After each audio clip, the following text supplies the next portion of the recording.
San Diego Comic-Con 2015, brought to you by Marvel Future Fight from Netmarble. I'm Lorraine Sink, host and writer of Marvel's The Watcher, joined by Marvel Executive Editorial Director Ryan Panagos, aka Marvel's Agent M. I forgot my name, my title, where I am, what I'm doing. We are joined by CB Cebulski, also of Marvel. Yeah. What is it, your exact title? Vice President, International Business Development and Brand Management. Yeah. With a focus in Asia. with a focus in Asia. With a focus in Asia. Little Amazing. parentheses. So, what have you been doing? You're a busy man. You're all over the country. You're all over the world. What have you been doing this weekend? Kind of what I do normally in other countries, I do here. It's like, usually I'm the one going out and meeting people in different places. San Diego's where everybody comes to us. So it's like one-stop shopping to meet all our partners and our artists and our licensees and our clients. So it's just been a lot of different meetings, meeting with our artists, talking about new projects that are coming up, reviewing portfolios of new artists. There's been a lot of great talent here this weekend. And then just, touching base with people that I haven't seen in a long time who fly over and catching up, having drinks, eating food, enjoying comics. Yeah. Also enjoying Star Wars. Yes. Did you get to go? Were you in Hall H? I did not get to go to Hall H. I was at a separate panel, but that was. I've seen the footage. It looks phenomenal. Oh my gosh! And then I did John Williams concert. I mean, oh, so cool. I saw him in concert once do Star Wars. Star Wars, and that was just phenomenal. And I just wish I could have been there. I saw videos with like the lightsabers everybody's holding up, and there was a fireworks show. I mean, talk about bringing it to Comic-Con. Right. Yeah. They made a small impression, I guess. Yeah, a little. Last night you mentioned a restaurant that had just opened up here that you had dinner. It was really good. What is the best meal you've had at Comic-Con this year? I was going to ask that. You beat me. You beat me. The restaurant I was talking about last night is called Sovereign Kitchen. It's like right up here on 5th. It's by Chef Michael Bao Hyun. Just got back from Vietnam. Wonderful. Just a really, really modern take on Korean food, but also, on Vietnamese food, but they also got classics too, like banh mi, and I was really blown away by the quality of the food. And then tacos, of course. It's the one thing we really can't get good in New York. You get good tacos, but fish tacos are always hard to find. You cannot get a good fish taco. And here it's like, from the whatever. little places. This is the place. We're right by the border too, which is awesome. I had fish tacos, I had shrimp tacos, I had lobster tacos. It's like, wow, I want this in New York. You also did a video series for us where you cooked some comic book inspired foods. Yep, 3-course comics. And what would you like to cook for Comic-Con if you were going to make a Comic-Con cuisine? Oh, Comic-Con, if I was going to do a Comic-Con meal, I would do like a smorgasbord, like put all kinds of different food from all different places on the table. So you'd be inundated, just like Comic-Con. And you'd have unlimited choices no matter what you'd like. There'd be something there for you, because that's really what Comic-Con is. There's something here for everybody. Oh, I love that. And it's so true. And if you guys want to interact with us online, you can tweet at us and hashtag Marvel SDCC, and we'll read it here live on the show. We've got some stuff coming in. Gavin Perkins asks, CB, what is the most rewarding part of your job? Oh, the most rewarding part of the job?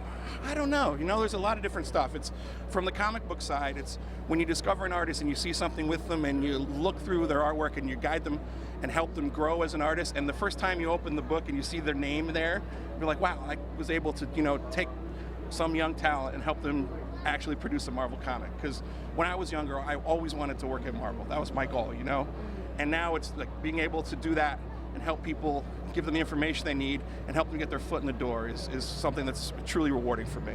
That's cool. Oh, yeah. Renee Laufeyson asks, what color reminds you of Comic-Con? What color reminds me of Comic-Con? Red.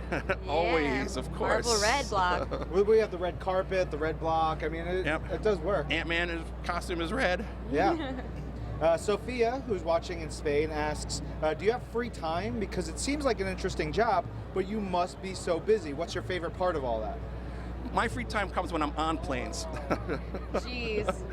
Turn out, you can't use the internet usually. That's where I'm able to bring all my comics, bring my iPad with some movies, catch up on everything. So, but, what was the second part of the question? What's your favorite part of your job? My favorite part of my job, it's really being to be able to see the world and see how Marvel has grown and it's been accepted in other places, and all the interesting products that are coming out in foreign countries, and just knowing that in some small way I can maybe help shape that going forward.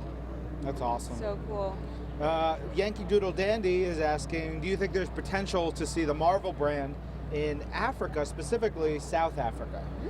Yeah, you know, I think there is. You know, like I said, I'm focusing a lot on Asia, Right. working a lot Sure. in Korea, in China, and in Japan. And, you know, there's some of my counterparts from Disney offices in Latin America and Africa are doing the same thing.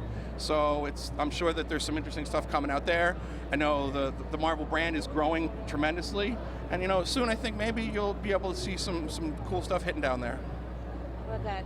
And now, remind me, there was some cool crossover stuff that was happening in Asia. Yep. With Attack on Titan, yep.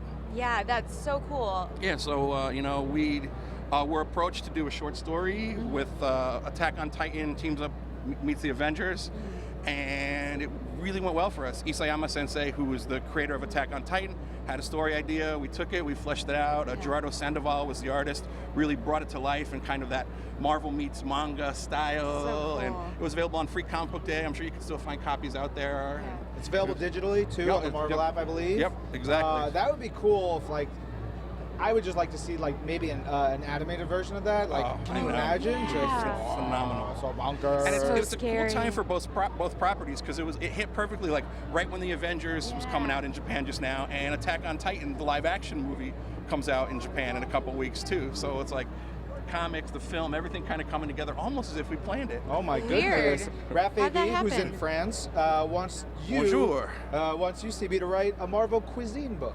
Oh, I would love to. You know, we've always talked We've been about talking about that for how many I years know, at this exactly. point? There is an old Marvel cookbook from like 1976, which is hilarious because it's like how to make Spider-Man pancakes. Go to the store, buy pancake mix, make the pancakes according to the recipe on the box, and then take chocolate syrup and draw a web. It's pretty great. It's pretty awesome. You can find it out there in some places like used bookstores and whatnot. Well, I think it's time to start one. I know you did that cool thing where, what was it, where you had all the chefs come on and do recipes? Yeah, yeah. yeah, we did a series of recipes tied to, I believe it was Captain America, the Winter Soldier, for the Super Bowl. Yeah. Like some Super Bowl recipes for your party and all that stuff. And we had great chefs that CB is friends with and introduced us to. And we did some really cool recipes. They're still available on Marvel.com. Check that out.